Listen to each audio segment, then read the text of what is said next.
The Western Hills Youth Group this week has done a lot of incredible work.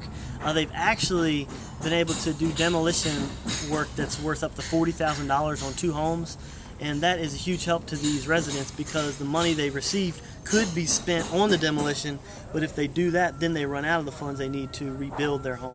Okay. Yeah, so tell me, what do the youth group do here, and why is it helpful?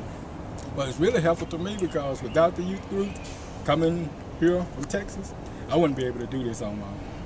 They're a tremendous group of people, and they've been here working.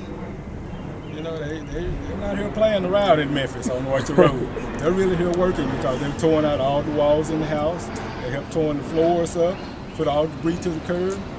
So without them, honestly, I would have a hard time doing this by myself because financially, I just couldn't afford to pay anyone to come in and do this for me. The reason it's so important, a lot of the property owners that we work with do not have any insurance, flood insurance.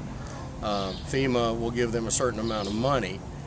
If they spend that money to have their house cleaned out, most times they have very little left to rebuild with. If you guys weren't here to help, if none of us did this, the most they could accomplish with the monies they're given by FEMA is to clean the house out and then still not be livable. So we're actually helping them rebuild their lives.